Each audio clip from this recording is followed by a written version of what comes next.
Namaste, and welcome back to Eternal Raga, Bhagavad Gita, one Shloka every day. For 3 consecutive verses, Shlokas 3 through 6, we have been inside Duryodhana's mind as he catalogues the Pandava army. We watched him manipulate Drona with the memory of Drupada's son. We saw him use Bhima and Arjuna as benchmarks of fear.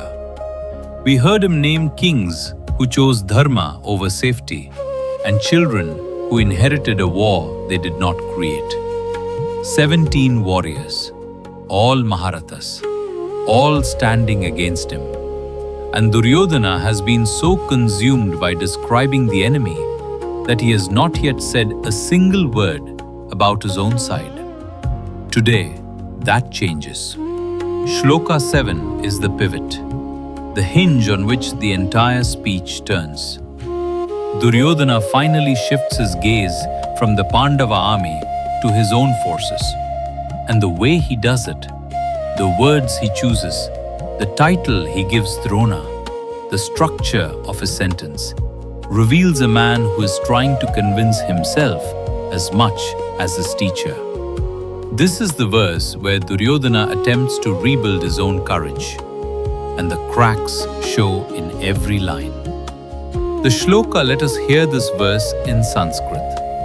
Listen for the shift in energy. After 4 verses of describing the enemy, Duryodhana's voice turns toward his own side. The word tu, but, carries the weight of a man changing direction. Asmākam tu Vishada, yetan nibodha Dvijottama. Nayaka mama sainyasya, sainyartam tan bravimite. In Devanagari, asmākam tu Vishada, yetan nibodha Dvijottama. Nayaka mama sainyasya, sainyartam tan bravimite. Padached, word by word breakdown. This verse contains no warrior names. Instead, it is pure rhetoric, a transitional statement where every word reveals Duryodhana's psychology. Let us examine each one with scholarly precision. Asmākam, ours, on our side, among us. The first person plural possessive. After 4 verses of pointing at them, Duryodhana finally says us. The shift from Panduputranam, of the sons of Pandu, to Asmākam, ours, is the grammatical hinge of his entire speech. Notice that he does not say my army. He says ours, pulling Drona into shared ownership of the Kaurava cause. 2. But, however, on the other hand, this tiny particle carries enormous weight. 2 is a conjunction of contrast. After spending 4 verses amplifying the Pandava threat, Duryodhana now pivots with a single syllable. The implicit message is, yes, they are strong, but so are we. Vishishta, distinguished, eminent, especially qualified, extraordinary. This is Duryodhana's attempt to match the Pandava catalogue. Note the subtle difference. He does not call his own side Maharathas. He uses a vaguer, more subjective term, distinguished. Ye, those who, whichever ones. Tan, them. Nibodha, know, understand, be informed, take note. Once more, the student commands the teacher. But this time, the word is slightly softer. Nibodha is understand rather than look, as if Duryodhana has caught himself being too aggressive and is modulating his tone. Dvijottama, O best of the twice-born, O greatest among Brahmins. This is the most loaded word in the entire verse, and it demands deep examination. Nayaka, leaders, generals, commanders. Mama, my, of mine. After saying asmākam, ours, he now says mama, mine. The possessive shifts from collective to personal. My army. This is Duryodhana reasserting ownership. Sainyasya, of the army, of the military force. Samyartham, for the purpose of identification, for your information, so that you may recognize them. This is a peculiar addition. Why would Drona need to be informed? The phrase reveals that Duryodhana's speech is not really for Drona's information. It is for Duryodhana's own reassurance. Bravimi, I shall speak, I shall recount, I shall name. Te, to you, unto you. O best of Brahmins, know also the distinguished leaders of our army. For your information, I shall name them to you. No names yet, just an announcement. A breath before the counter-catalogue begins. And in that breath, an entire psychology is exposed. The poison in Dvijottama, a compliment that cuts. Let us examine this word with the care it deserves. Drona is standing on a battlefield. He is not performing a yajna. He is not teaching in an ashram. He is commanding an army. And in this moment, Duryodhana calls him a Brahmin. Duryodhana is deliberately reminding Drona of his Brahmin identity, not to honor him, but to provoke him. The veiled message is, you are a Brahmin by birth. Brahmins are not known for martial courage. If you do not prove yourself in this battle, people will say you are merely a Brahmin enjoying the comforts of the royal court. This is a masterclass in social pressure. By calling him best of Brahmins rather than best of warriors, Duryodhana presses on this ambiguity. He is essentially saying, prove you are more than your birth. He implicitly questions whether Drona's heart is truly in this battle, or whether the teacher in him will hesitate to kill the students he once loved. The shift from theirs to ours, the grammar of self-reassurance. The structural architecture of Duryodhana's speech reveals something profound about how anxiety operates in the human mind. He began with the enemy.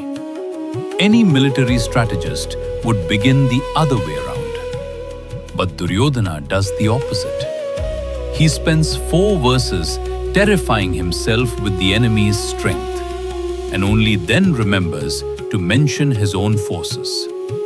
The word "to" functions here as a psychological reset. It is the equivalent of someone who has been spiraling in anxiety and suddenly catches themselves. Okay, but we also have Sanyartham, information Drona already has. Duryodhana tells Drona that he is about to name the Kaurava commanders so that you may know them. But Drona already knows every single one of them. This is not new information. So why does Duryodhana say it? Because the recounting is not for Drona at all. It is for Duryodhana himself.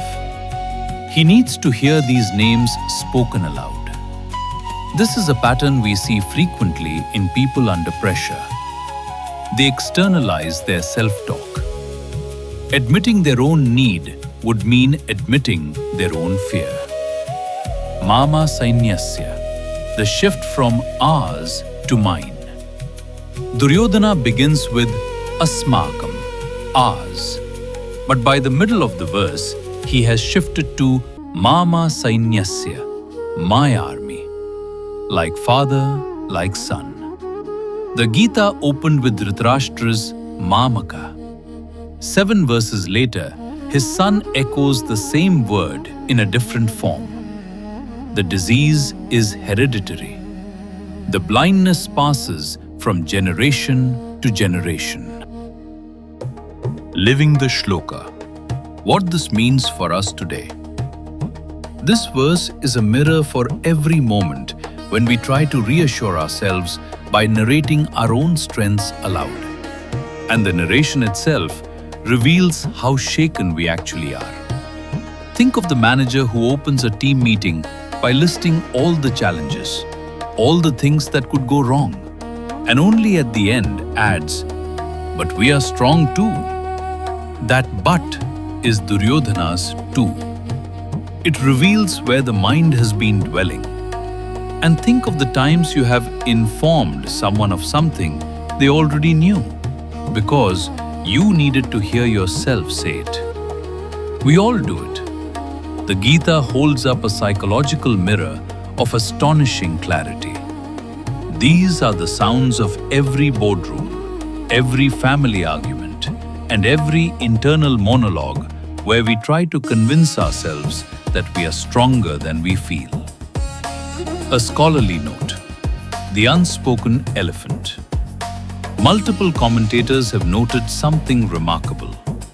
Duryodhana does not mention the Pandava brothers themselves. Not once. He names their allies, their in-laws, their children. But Yudhishthira, Bhima, Arjuna, Nakula, and Sahadeva are never directly named. Why? Duryodhana cannot bring himself to speak their names directly. To name them would be to fully confront the reality of who he is fighting. The omission is itself a confession of the dread they inspire. Today's reflection. Here is the thought to carry with you today. When I speak about my own strengths, am I speaking from genuine confidence or from the need to convince myself? When I dwell on the challenges I face, am I strategizing or spiraling? And when I say ours, do I truly mean it, or does it quietly become mine the moment power is at stake? Today, notice the sequence of your own thoughts when you face a challenge. Do you start with what you have or with what you fear? That sequence tells you everything about where your mind is dwelling. What lies ahead? Tomorrow, in Shloka 8, Duryodhana finally begins naming his own warriors: Bhishma, Drona himself, Karna, Kripa, and Ashwatthama. The Kaurava roster is a study in tragic loyalty. Great men bound to a cause they know is wrong. Thank you for being here. The Gita's wisdom lives in its smallest grammatical choices. A "to," a shift from ours to mine. These are the details that make the Gita not just a scripture, but a work of staggering psychological insight. Om Shanti, Shanti, Shanti. Eternal Raga, where wisdom meets peace.